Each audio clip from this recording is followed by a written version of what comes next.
हाँ भी, नाना क्लासेज के ऐप पर सेकंड ग्रेड शिक्षक जो भर्ती है उसके जो फर्स्ट पेपर के लिए हमने प्रथम प्रश्न पत्र जो टेस्ट सीरीज है वो संचालित कर रखी है। आपके टॉपिक के हिसाब से जो है टेस्ट हमारे यहाँ पर लिए जा रहे हैं और उन टेस्टों की व्याख्या मैं आपको वीडियो के माध्यम से दे रहा हूँ। आप अपनी तैयारी को अच्छा बनाने के लिए, बहुत अच्छी तैयारी करने के लिए आप ज़्यादा से ज़्यादा टेस्ट सीरीज को ज्वाइन करें और अपनी तैयारी के लिए बेहतरीन कार्य करें। अगर आपके मान के चलो तैयारी में कहीं ना कहीं आपके वीकनेस है तो आप क्या कर सकते हो, सेकंड ग्रेड के हमारे यहाँ पर ऐप पर आपको वीडियो कोर्स अवेलेबल है और वीडियो कोर्स हर आपके टॉपिक से रिलेटेड है।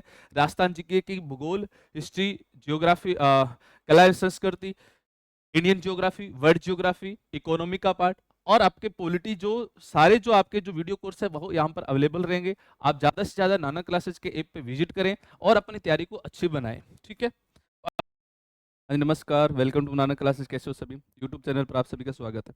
पिछले क्लास में हमने राज्य विधानमंडल के संदर्भ में बातें की थी।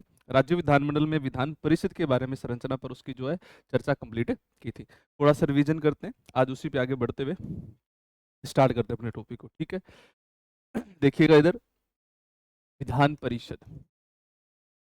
विधान परिषद के बारे में मैंने आपको बताया था कि विधान परिषद जो है वो एक स्थायी सदन है और उच्च सदन की श्रेणी में हम इसको शामिल कर सकते हैं। विधान परिषद,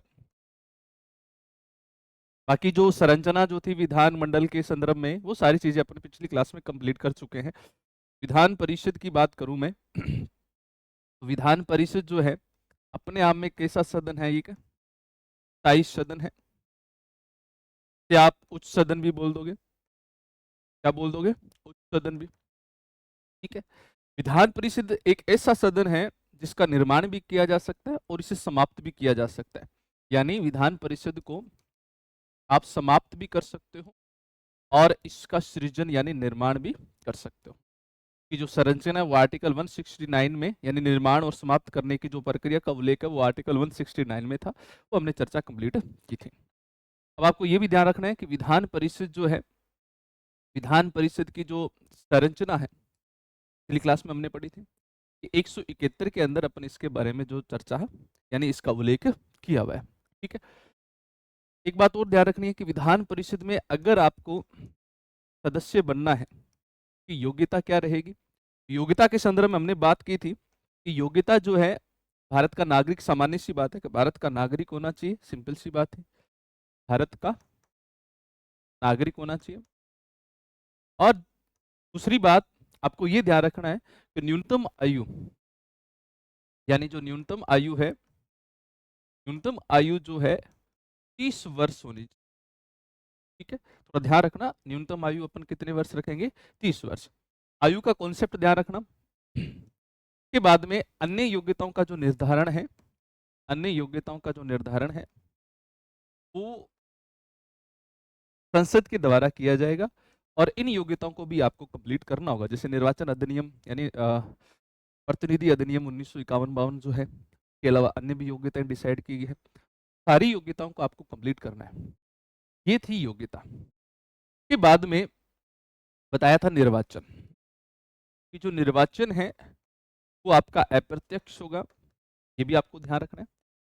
ठीक है, विधानसभा के सदस्य जब विधान परिषद में निर्वाचित करके भेजते हैं तो वो अप्रत्यक्ष होता है। बाकी जो अन्य सदस्य यानी अलग अलग राज्यों में अलग अलग प्रक्रिया है, कई स्थान पर इसको प्रत्यक्ष रूप से भी निर्वाचित किया जाता है, उस पर भी अपने चर्चा करने वाले हैं, थोड़ा ध्यान रखना। प्रक्रिया जो रहेगी वो रहेगी एकल संक्रमणीय। कौन सी रहेगी बेटा? एकल संक्रमणीय। अब एकल संक्रमणीय जो प्रक्रिया है अनुपातिक पद्धति की रहेगी। अनुपातिक जो पद्धति है उसकी एकल संक्रमणीय मत प्रणाली से इसका चुनाव किया जाएगा। और मतदान जो रहेगा ये आपको ध्यान रखना, खुला मतदान जो है इसमें अपनाया जाता है। और इसके बाद में सबसे ज्यादा इंपॉर्टेंट था निर्वाचन मंडल। क्या था? निर्वाचन मंडल। विधान परिषद के संदर्भ में एग्जामिनर जो क्वेश्चन पूछता है वो निर्वाचन मंडल को ध्यान में रखते हुए क्वेश्चन पूछता है। और ये जो निर्वाचन मंडल है वो काफी इंपॉर्टेंट है। आर्टिकल 171 के अंदर इसका प्रावधान है। निर्वाचन मंडल के बारे में आर्टिकल 171(3) के संदर्भ में जो है चर्चा की गई है। आपको ध्यान रखना है कि विधान परिषद का जो निर्वाचन मंडल है, एक टेबल मैंने आपको समझाई थी, 1/3, 1/3, 1/12, 1/12 और 1/6। 1/3 सदस्यों का चुनाव विधानसभा के द्वारा किया जाएगा। 1/3 सदस्यों का चुनाव किसके द्वारा किया जाएगा?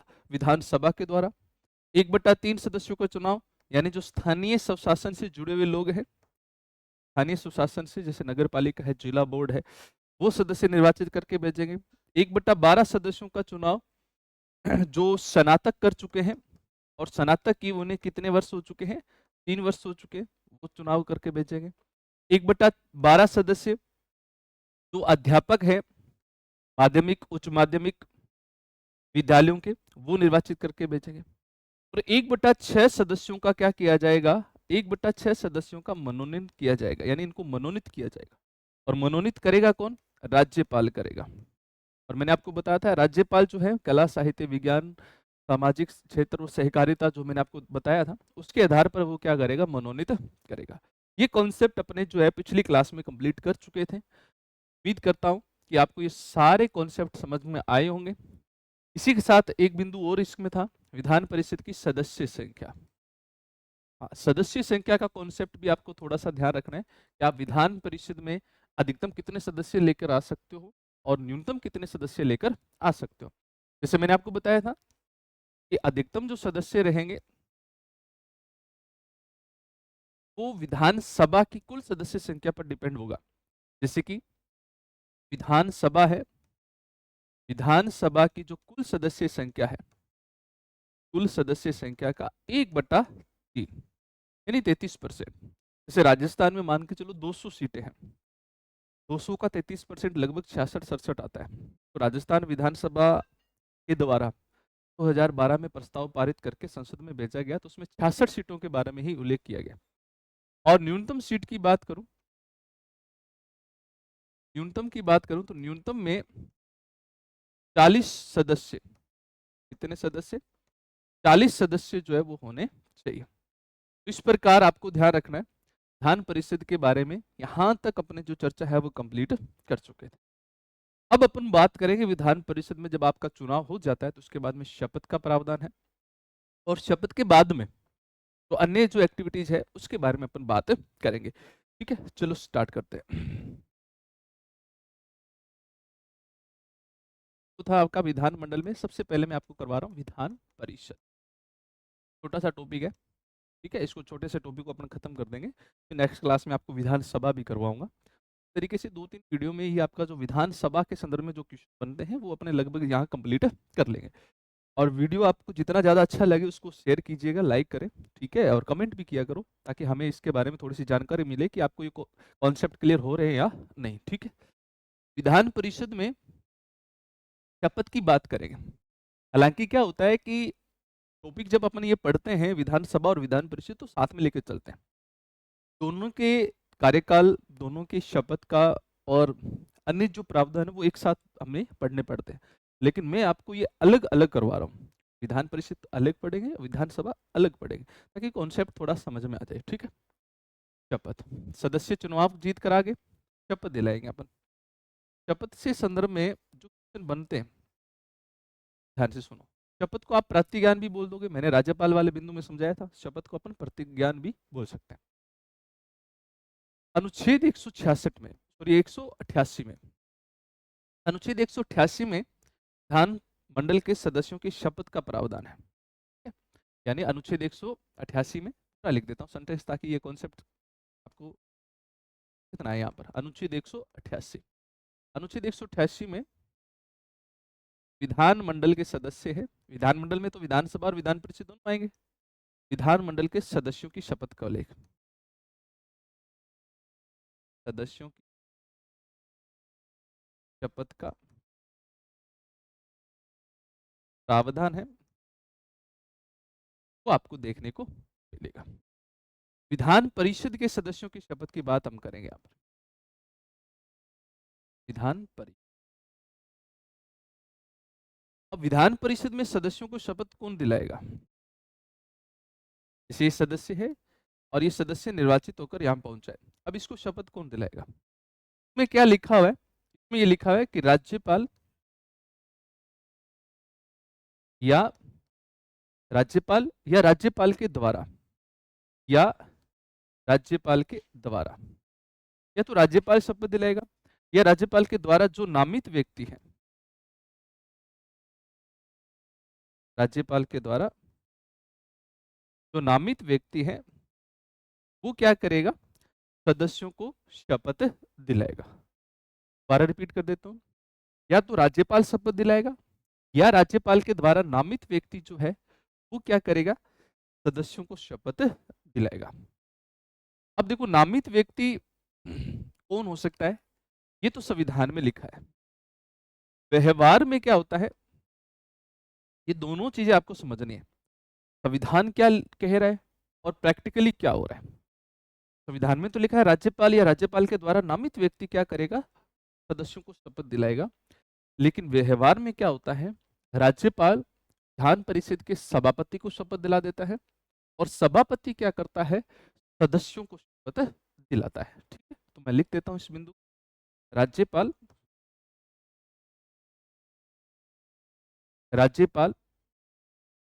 विधान परिषद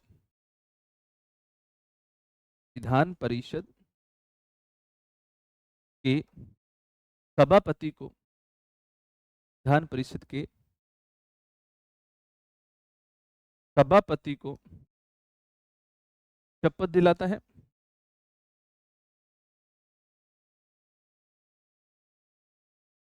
तथा सभापति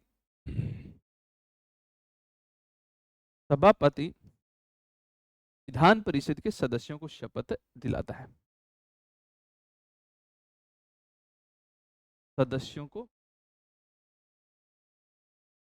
शपथ दिलाता है। ये आपको थोड़ा सा ध्यान रखना है। ठीक है, ये बिंदु आपके लिए काफी महत्वपूर्ण रहने वाला है। क्वेश्चन आ जाते हैं, अच्छे अच्छे क्वेश्चन आते हैं। कई बार क्या होता है, प्रश्न आता है विधानमंडल के सदस्यों को शपथ किसके द्वारा दिलाई जाती है? राज्यपाल या राज्यपाल के द्वारा नामित व्यक्ति। ये अगर ऑप्शन में मिल रहा है, आप प्राथमिकता इसी को दो। अगर विशेष कर ऐसे लिखते विधान परिषद के सदस्यों को व्यवहार में शपथ किसके द्वारा दिलाई जाती है, तो आप आंसर जो है वो कौन सा करोगे कि सभापति जो है वो व्यवहार में क्या करता है? शपथ दिलाता है। ठीक है, शपथ दिला दी, आप सदस्य बन चुके हो। अब आपका क्या होगा?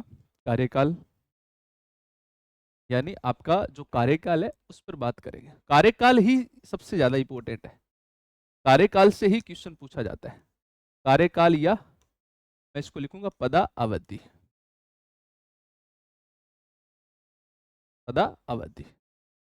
कार्यकाल या पदा अवधि का जो उल्लेख है अनुच्छेद जो 172 है, अनुच्छेद 172 में इसका प्रावधान आपको देखने को मिलेगा।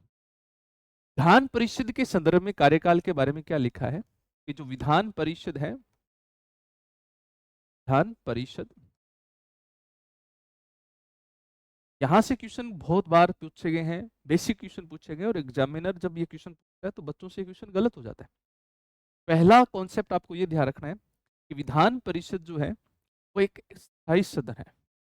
विधान परिषद का कोई कार्यकाल निश्चित, मतलब कोई कार्यकाल नहीं होगा। विधान परिषद एक स्थायी सदन होगा। अगर आपसे यूं प्रश्न पूछे कि विधानसभा का कार्यकाल कितने वर्ष है, तो 5 वर्ष बताओगे। विधान परिषद के बारे में पूछे तो विधान परिषद का कार्यकाल जो है वो स्थायी होता है। सदस्यों का कार्यकाल 6 वर्ष होगा। ये कॉन्सेप्ट आपको थोड़ा ध्यान रखना है। ठीक है, विधान परिषद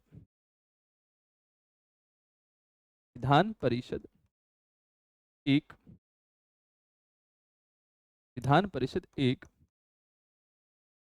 स्थायी सदन है। विधान परिषद एक स्थायी सदन है। सदस्यों का कार्यकाल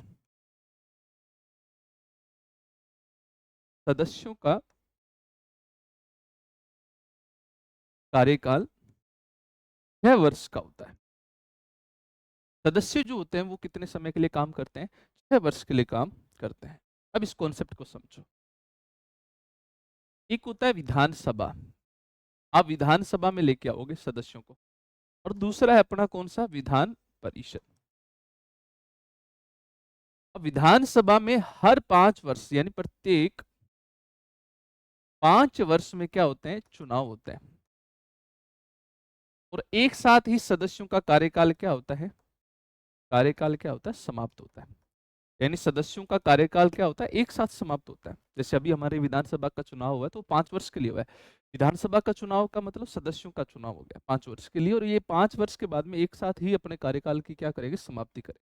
जब कार्यकाल की समाप्ति होगी और नई विधानसभा का चुनाव होगा, तब अपन बोल देंगे कि ये विधानसभा का जो है वो क्या हो चुका है, विघटन हो चुका है, या विधानसभा है वो क्या हो चुकी है, भंग हो चुकी है। ये शब्द अपन इसके लिए यूज करते हैं। और आगामी 5 वर्ष के लिए फिर सभी सदस्यों का एक साथ हम चुनाव करते हैं। ये कॉन्सेप्ट तो यहां चलेगा। विधान परिषद में क्या होता है, प्रत्येक 2 वर्ष में चुनाव होते हैं। ये ध्यान रखना है आपको, प्रश्न आएगा। विधान परिषद के सदस्यों का चुनाव प्रत्येक कितने वर्ष में होता है, तो 2 वर्ष में होता है। हर 2 साल में सदस्यों का चुनाव होता है, पर हर 2 वर्ष में सदस्यों का चुनाव एक साथ नहीं होता। हर 2 वर्ष में टोटल जो सदस्य हैं, टोटल का 1/3 सदस्यों का क्या होता है, चुनाव होता है। टोटल का 1/3 सदस्यों का ही चुनाव होता है, एक साथ नहीं होता। हर 2 साल में 1/3 सदस्यों का चुनाव होता है। और दूसरी बात, जिनका कि जिनको 6 वर्ष के लिए चुना गया, तो हर 2 वर्ष में यानी प्रत्येक 2 वर्ष में इतने ही सदस्य क्या हो जाते हैं, सेवा निवृत्ति हो जाती है, यानी रिटायर्ड हो जाते हैं। कॉन्सेप्ट समझ में नहीं आ रहा सर, क्या दिक्कत है यहाँ पर, तो आप प्रैक्टिकल समझो, सब चीजें समझ में आएगी। देखो, तो मान के चलो राजस्थान में मैं विधान परिषद का गठन कर रहा हूं। किसका गठन कर रहा हूं, विधान परिषद का गठन कर रहा हूं। बात समझ में आ गई। 2022 में विधान परिषद का हमने गठन कर दिया, और मैंने आपको बताया राजस्थान में जब विधान परिषद का गठन करेंगे तो कितनी सीट लेके आएंगे अपन, 66 सीट लेके आएंगे। कितनी सीट लेके आएंगे, 66। 66 सीटों का हमने गठन कर दिया, विधान परिषद सदन हमने बना दिया। अब मैं 2022 में सदस्यों का क्या करवा रहा हूँ, चुनाव करवा रहा हूँ। मैंने आपको बताया चुनाव जो करवाएंगे तो कितनी सीटें करवाएंगे, 1/3 सीट। 66 का 1/3 कर दो आप, कितने सदस्य निकल के आएंगे, 22 सदस्य निकल के आएंगे। और 22 सदस्यों का हम क्या करेंगे, चुनाव करेंगे। एक साथ चुनाव नहीं कर रहे, 22 सदस्यों का हमने क्या कर दिया, चुनाव कर दिया। बात समझ में आ रही होगी। 22 सदस्यों का हमने चुनाव कर दिया और पहला चुनाव हमारा कंप्लीट हो गया। अब मैंने बोला कि हर 2 साल बाद अपन चुनाव करवाएंगे। अगला चुनाव जो होगा 22 के बाद में कब होगा, 2024 में होगा। तो 2024 में चुनाव हो रहा है, तो फिर अपने 1/3 सदस्य कितने लेके आए, 22 लेके आए, और 22 सदस्यों का फिर हमने चुनाव करवा दिया। ठीक है सर, ये समझ में आ रहा है। अगला चुनाव फिर कब होगा, अगला चुनाव फिर 2026 में होगा। कब होगा, 26 में। और 26 में होगा तो फिर हमने 1/3 सदस्यों का चुनाव और करवाया, तो हमारे यहाँ 22 सदस्य और निर्वाचित। तो यानी अब हमारी सीटें कंप्लीट होगी। अब अगला चुनाव कब होगा, अगला चुनाव होगा 2028 में। 2028 में चुनाव करवा रहे हैं। अब 2028 में 2 कंडीशनें होगी। एक तो क्या होगा कि 1/3 सदस्यों की रिटायरमेंट होगी, क्योंकि पहले में जो जिनका कार्यकाल हमने चुना था उनका कार्यकाल क्या हो रहा है, कंप्लीट हो रहा है। देखो 2022 में हमने जिनको चुना था, 2026 में इनका 6 वर्ष का कार्यकाल कंप्लीट हो रहा है। कितने सदस्य चुने हमने, 22 सदस्य, यानी 1/3 सदस्य चुने। तो 1/3 सदस्यों का क्या होगा, सेवानिवृत्ति होगी, और उतने ही सदस्यों का हम क्या कर देंगे, चुनाव कर देंगे। इस प्रकार ये रूटीन चलता है। अब मुझे लगता है ये बात आपको अच्छे से समझ में आ रही होगी। ठीक है, इस तरीके से ये समझना है, कॉन्सेप्ट समझना है।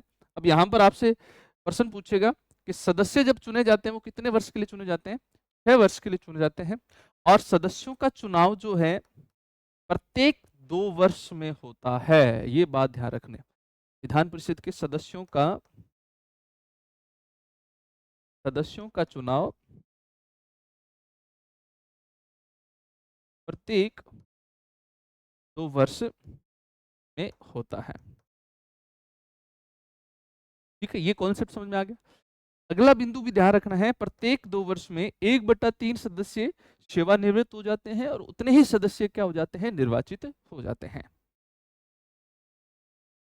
प्रत्येक 2 वर्ष में 1/3 सदस्य सेवानिवृत्त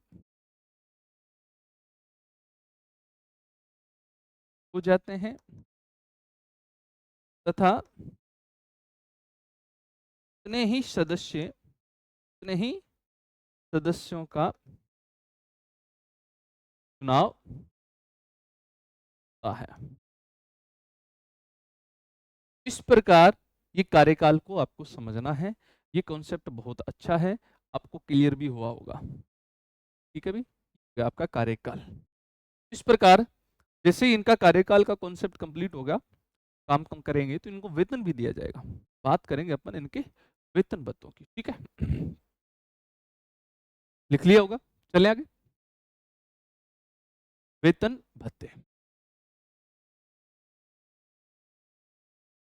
वेतन भत्तों की बात करूं तो मैं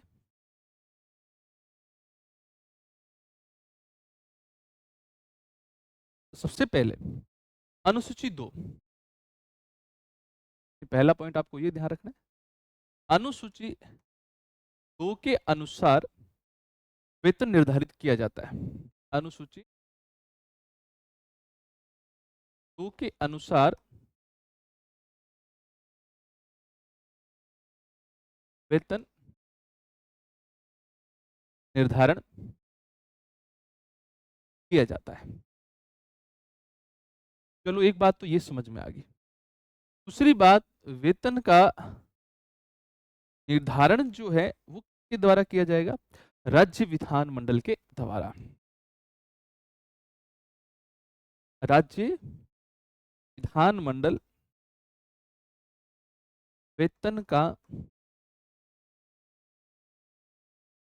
निर्धारण करती है। ठीक है, और आपको जो वेतन जो दिया जाएगा वो विधानमंडल की कौन सी निधि से दिया जाएगा, राज्य की संचित निधि से वेतन दिया जाएगा। राज्य की संचित निधि से सामान्य वेतन दिया जाएगा, हरित नहीं बल्कि सामान्य वेतन दिया जाएगा। ठीक है, दूसरी बात, मूल वेतन कितना होगा ये तो राज्यों पे डिपेंड है, क्योंकि हमारे यहाँ विधान परिषद राजस्थान में नहीं है, तो आपको यहाँ पर ये ध्यान रखने की जरूरत है नहीं, ये अपने अपने राज्य के हिसाब से डिसाइड किया जाता है। एक बिंदु आपको और ध्यान रखना है कि वेतन में कटौती की जा सकती है क्या, वेतन में कटौती की जा सकती है क्या, तो आपको ये ध्यान रखना है कि पद पर रहते हैं, जब तक ये पद पर काम रहेंगे तो करेंगे तो तब तक इनके वेतन में कटौती नहीं की जाएगी। लेकिन एक परिस्थिति में वेतन में कटौती की जा सकती है, जब वित्तीय आपातकाल की संभावना व्यक्त हो जाती है, यानी वित्तीय आपातकाल लागू हो जाता है, तो राष्ट्रपति आपके वेतन में कटौती कर सकता है। यानी आपकी वेतन में कटौती कब होगी, वित्तीय आपातकाल में। और वित्तीय आपातकाल में आपके वेतन में कटौती करेगा कौन, राष्ट्रपति, राष्ट्रपति के द्वारा। ये सारे जो कॉन्सेप्ट है आपको ध्यान में रखने। ठीक है, ये बातें आ गई आपके वेतन भत्तों की, आपको पैसा मिलेगा भाई। अब मान के चलो आपको ये कॉन्सेप्ट भी, मतलब आप काम कर रहे हो, आपको वेतन भी मिल रहा है, लेकिन आपको ये पद छोड़ना है। पद छोड़ना है तो आप क्या अपने पद से क्या करोगे, त्याग पत्र दोगे। त्याग पत्र की बात करें, त्याग पत्र किसको दिया जा सकता है उसको अपन समझेंगे।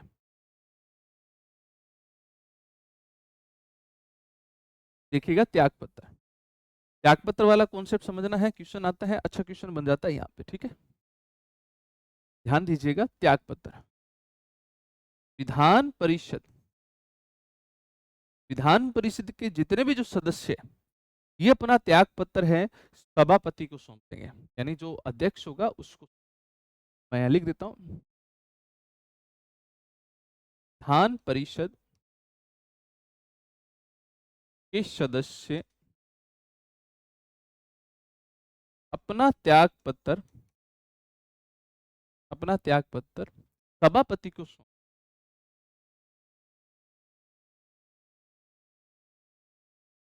सभापति को, ठीक है, ये आपको ध्यान रखना है। अगला जो बिंदु है वो हमारे लिए इंपॉर्टेंट इसलिए हो गया क्योंकि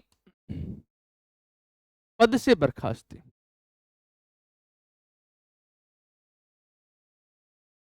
भी इन सदस्यों को पद से कौन हटा सकता है, या हटाया भी जा सकता है या नहीं हटाया जाएगा, ये क्वेश्चन भी एग्जामिनर क्या कर सकता है, हमसे पूछ। ध्यान देना, अगर विधान परिषद के सदस्यों को पद से बर्खास्त करना है तो उसके लिए दो आधार होंगे।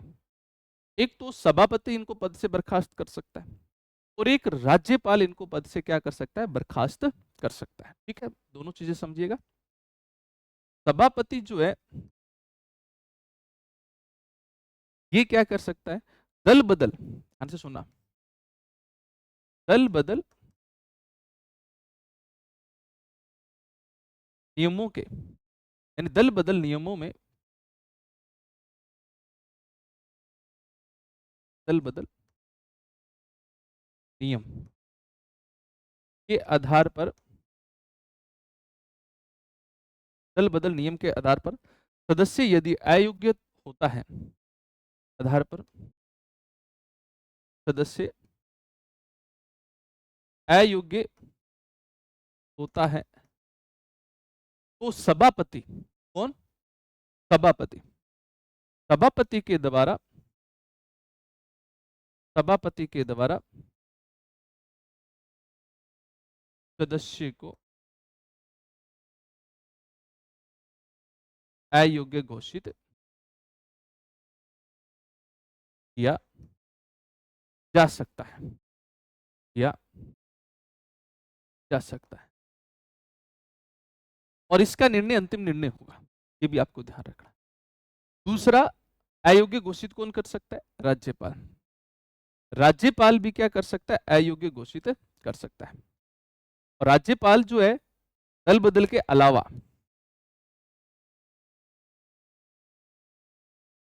दल बदल के अलावा अगर अन्य संवैधानिक जो विशेषताएं हैं या प्रावधान है अगर उनका उल्लंघन होता है तो राज्यपाल क्या कर सकता है, सदस्यों को पद से बर्खास्त कर सकता है, लेकिन राष्ट्रीय निर्वाचन आयोग की सिफारिश पर। ये आपको थोड़ा ध्यान रखना, लिखना है, अन्य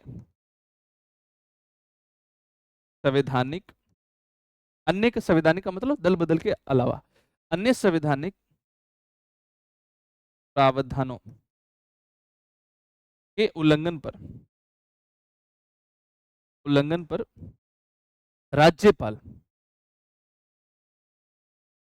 राज्यपाल राष्ट्रीय निर्वाचन आयोग, ये आपको थोड़ा सा ध्यान रखना है, कौन सा आयोग, राष्ट्रीय निर्वाचन आयोग की सिफारिश पर, की सिफारिश पर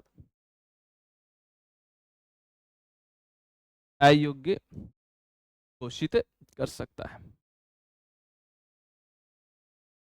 अयोग्य घोषित कर सकता है।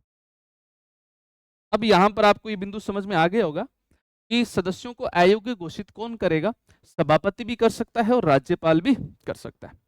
सभापति जो अयोग्य घोषित करता है उसके लिए अलग प्रावधान है और राज्यपाल के द्वारा जो अयोग्य घोषित किया जाता है उसके लिए अलग प्रावधान है। तो इन प्रावधानों को थोड़ा सा आप क्या करोगे, ध्यान में रखोगे। ठीक है, ये कॉन्सेप्ट भी मुझे लगता है आपको समझ में आया होगा। पद से बर्खास्ती के बाद में इसके अंदर एक चीज और आपको पढ़नी है, वो है सदन की गणपूर्ति, सदन की गण, अब सदन की गणपूर्ति की अगर बात करूं तो अगर आप विधान परिषद में अधिवेशन बुलाना चाहते हो या मान के चलो बैठक का आयोजन करना चाहते हो तो कम से कम कितने सदस्य चाहिए, वो जो एक कोरम डिसाइड किया जाता है उसको आप गणपूर्ति बोलोगे। क्या बोलोगे, गणपूर्ति। अब ये जो सदन की जो गणपूर्ति है इसका जो प्रावधान है अनुच्छेद 189 के अंदर आपको देखने को मिलेगा। कौन से आर्टिकल में मिलेगा, 189 में जो गणपूर्ति के बारे में बात की है, आर्टिकल 189, कितने अक्षर है, 3 अक्षर है, तीसरे में ये लिखा हुआ है 189 का जो तीसरा सब आर्टिकल है उसमें ये प्रावधान है, सदन की गणपूर्ति में लिखा है कि कुल सदस्य संख्या का, कुल सदस्य संख्या का 1/10, कुल सदस्य संख्या का 1/10 सदस्य, कुल सदस्य संख्या का 1/10 भाग, यानी कोरम होना जरूरी है ना, आवश्यक है। और ये किसके लिए आवश्यक है? जब आप सदन की बैठक बुलाते हो। सदन की बैठक जब बुलाई जाती है तो सदन की बैठक के लिए कितना कोरम चाहिए? 1/10 भाग। और इस कोरम का प्रावधान आपको कौन से आर्टिकल में मिलेगा? 189 में देखने को मिलेगा। और फिर आप सदन की क्या कर सकते हो? बैठक बुला सकते हो। जब बैठक बुलाई जाती है तो उसकी क्या की जाती है? अध्यक्षता की जाती है। और अध्यक्षता जो है वो इसके पदाधिकारी यानी सभापति या उपसभापति है, वो इसकी क्या करेंगे? अध्यक्षता करेंगे। अब आपको ये ध्यान रखना है कि जो इनकी अध्यक्षता की जाएगी, सभापति व उपसभापति, इसको जो हम विधान परिषद के पदाधिकारी बोलेंगे, उनके बारे में भी संविधान के अंदर अलग से प्रावधान है और उनकी क्या विशेषता है वो भी अपन थोड़ी सी चर्चा करते हैं। ठीक है, देखिएगा, विधान परिषद के पदाधिकारी, विधान परिषद के पदाधिकारी, ठीक है। और विधान परिषद के जो पदाधिकारी है इसको आप बोल दोगे एक तो सभापति और एक आप बोल दोगे सभापति। और सभापति और उपसभापति के बारे में भी थोड़ा सा प्रावधान दिया हुआ है। और इनके बारे में जो प्रावधान किया गया है, कौन कौन से आर्टिकल में किया गया है, वो थोड़ा सा ध्यान देना आपको। ठीक है,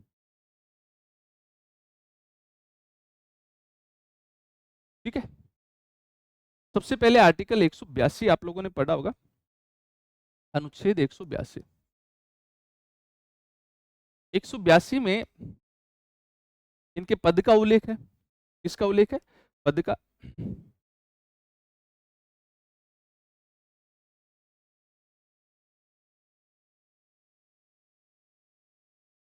पद का उल्लेख है। वह कार्यकाल के बारे में बताया गया, यानी पद का उल्लेख किया गया और कार्यकाल का उल्लेख किया गया। किसके अंदर दिया गया है? आर्टिकल 182 में दिया गया है। के बाद में अनुच्छेद 183, अनुच्छेद 183। और अनुच्छेद 183 में आपको त्यागपत्र और पद से बर्खास्ती के बारे में उल्लेख मिलेगा। ठीक है, त्यागपत्र व पद से बर्खास्त, त्यागपत्र और पद से बर्खास्त करने का जो प्रावधान है वो आर्टिकल 183 में आपको देखने को मिलेगा।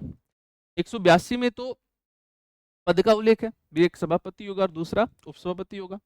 और इनका कार्यकाल जो है वो कितने वर्ष के लिए होगा, ये इसके बारे में अपने को प्रावधान देखने को मिलेगा।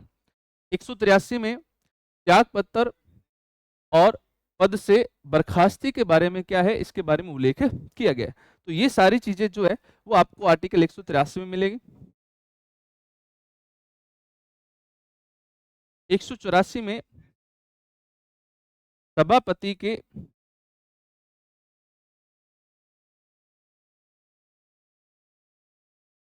के कार्यों का उल्लेख।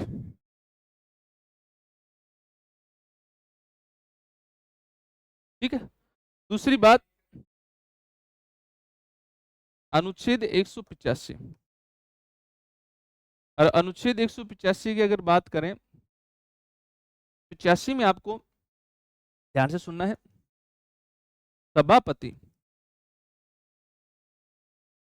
को हटाने का प्रस्ताव, सभापति को हटाने का प्रस्ताव जब विचाराधीन हो के अध्यक्षता के संदर्भ में क्या डिसीजन लिया जाएगा, के बारे में जो प्रावधान है वो आपको किसमें मिलेगा? आर्टिकल 185 में देखने को मिलेगा। और अनुच्छेद 186 की बात करूं तो सभापति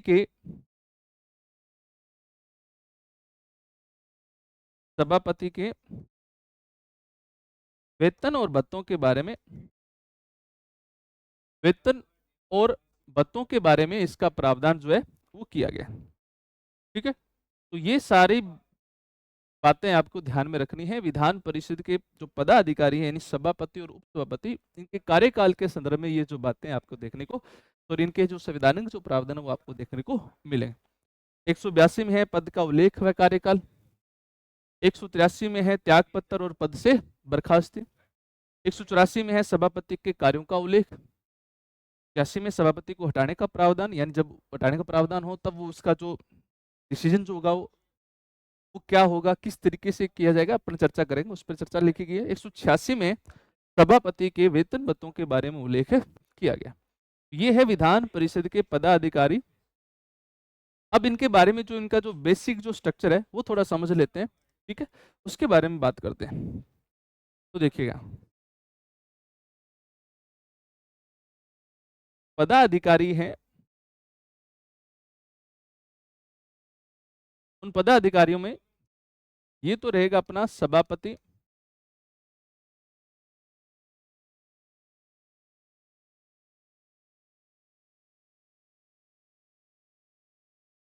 सभापति रहेगा।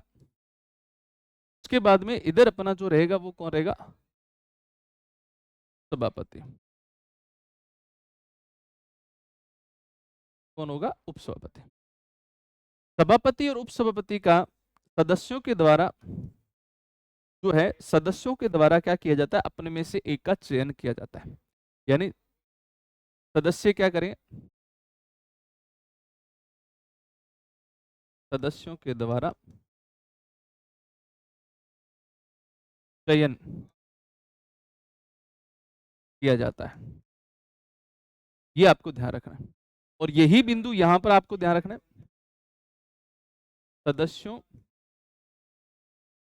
के द्वारा चयन किया जाता है। ठीक है, चयन करने के बाद में तो शपथ का क्या कॉन्सेप्ट है, ये थोड़ा सा ध्यान रखिएगा।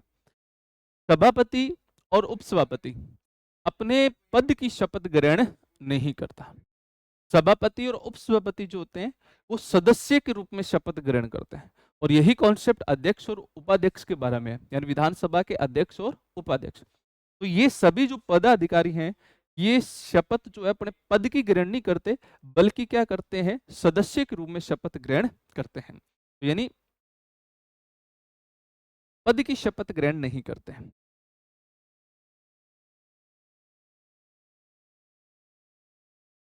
पद की शपथ ग्रहण नहीं करते, बल्कि सदस्यों के रूप में, सदस्य के रूप में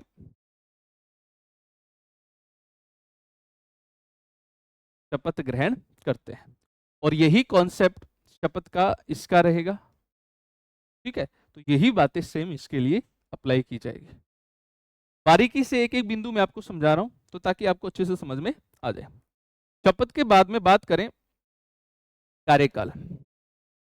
कार्यकाल का कॉन्सेप्ट तो वही है, सभापति का कार्यकाल कितने वर्ष का रहेगा, 6 वर्ष का, और इसका भी कार्यकाल जो है वो कितने वर्ष का माना जाएगा, वो भी माना जाएगा 6 वर्ष का।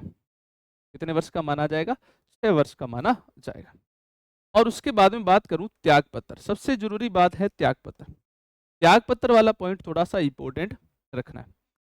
सभापति जो होते हैं, सभापति अपना त्याग पत्र, सभापति अपना त्याग पत्र जो है ये देते हैं उपसभापति को। सभापति अपना जो त्याग पत्र है वो किसको सौंपता है, उपसभापति को सौंपता है। और उपसभापति अपना त्याग पत्र जो है, यानी उपसभापति जो है ये अपना जो त्याग पत्र है ये किसको देगा, सभापति को। ये अपना त्याग पत्र किसको देगा, सभापति को। तो ये सारी चीजें आपको थोड़ी सी ध्यान रखनी है। तो ये तो कहानी होगी इनके बेसिक स्ट्रक्चर की। अब बात करें हटाने की प्रक्रिया, दोनों के लिए एक ही शेषी रहेगी, यानी सभापति और उपसभापति के लिए हटाने की प्रक्रिया जो है वो एक समान ही देखने को मिलेगी। हटाने की प्रक्रिया क्या है उसको आप थोड़ा देखिएगा। हटाने की प्रक्रिया,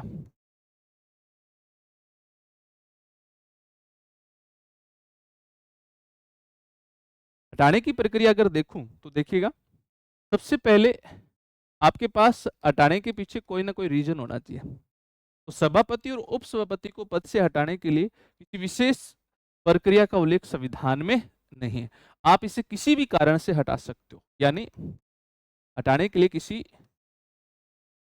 विशेष प्रक्रिया का उल्लेख नहीं है, तो आप इसे किसी भी कारण से पद से हटा सकते हैं। कोई भी रीजन हो सकता है, विशेष कारण जैसे संविधान का अतिक्रमण वगैरह, ऐसा शब्द कहीं नहीं लिखा हुआ। आप किसी भी कारण से इनके खिलाफ हटाने का प्रस्ताव ला सकते हो। चलो ठीक है, हटाने के प्रस्ताव लाने से पहले आप इनको सूचना दोगे, और सूचना है 14 दिन पूर्व दी जाएगी। ये तो कॉन्सेप्ट समझ चुके हो आप, 14 दिन पूर्व सूचना दी जाएगी। चलो ठीक है, ये भी कहानी समझ में आ गई। 14 दिन के बाद में प्रस्ताव जो है हटाने का, सभापति कौन से सदन का है? विधान परिषद का है। प्रस्ताव जो है विधान परिषद में ही लाया जाएगा। विधान परिषद में हटाने का प्रस्ताव लाया जाएगा।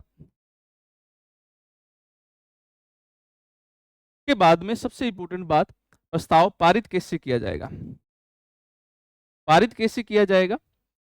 जो साधारण बहुमत से पास होगा, जितने उपस्थित सदस्य हैं उनके साधारण बहुमत से क्या होगा, ये प्रस्ताव पास होगा। यानी आप इसको ऐसे लिख सकते हो, तत्कालीन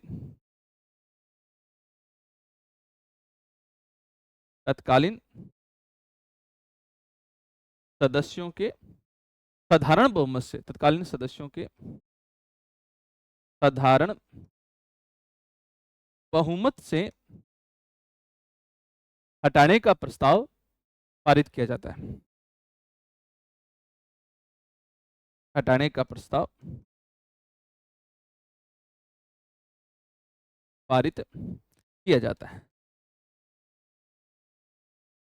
इस प्रकार आप इन पदाधिकारियों को पद से क्या कर सकते हो, हटा सकते हो। तो इसके साथ ये विधान परिषद का जो कॉन्सेप्ट है वो आपका क्या हो जाता है, कंप्लीट हो जाता है। तो हमने सबसे पहले हमने विधान परिषद का जो बेसिक स्ट्रक्चर है वो हमने कंप्लीट किया था। सारी जो बातें अपने पढ़ ली थी, उसके बारे में जो भी महत्वपूर्ण बातें हैं वो हमने कंप्लीट कर ली। अब जो नेक्स्ट जो क्लास रहेगी वो रहेगी हमारी विधानसभा, और विधानसभा जो हमारा जो टॉपिक काफी महत्वपूर्ण रहने वाला है, उसको बड़े डिटेल से अपन पढ़ेंगे। ठीक है भी, ओके, बेस्ट ऑफ लक। हाँ भी, नाना क्लासेज के ऐप पर सेकंड ग्रेड शिक्षक जो भर्ती है उसके जो फर्स्ट पेपर के लिए हमने प्रथम प्रश्न पत्र जो टेस्ट सीरीज है वो संचालित कर रखी है। आपके टॉपिक के हिसाब से जो है टेस्ट हमारे यहाँ पर लिए जा रहे हैं, और उन टेस्टों की व्याख्या मैं आपको वीडियो के माध्यम से दे रहा हूँ। आप अपनी तैयारी को अच्छा बनाने के लिए, बहुत अच्छी तैयारी करने के लिए आप ज़्यादा से ज़्यादा टेस्ट सीरीज को ज्वाइन करें और अपनी तैयारी के लिए बेहतरीन कार्य करें। अगर आपके मान के चलो तैयारी में कहीं ना कहीं आपके वीकनेस है, तो आप क्या कर सकते हो, सेकंड ग्रेड के हमारे यहाँ पर ऐप पर आपको वीडियो कोर्स अवेलेबल है, और वीडियो कोर्स हर आपके टॉपिक से रिलेटेड है। राजस्थान जीके की भूगोल, हिस्ट्री, जियोग्राफी, कला संस्कृति, Indian geography, world geography, economy का पार्ट, और आपके पॉलिटी, जो सारे जो आपके जो वीडियो कोर्स है वो यहाँ पर अवेलेबल रहेंगे। आप ज़्यादा से ज़्यादा नाना क्लासेज के ऐप पे विजिट करें और अपनी तैयारी को अच्छी बनाएं। ठीक है।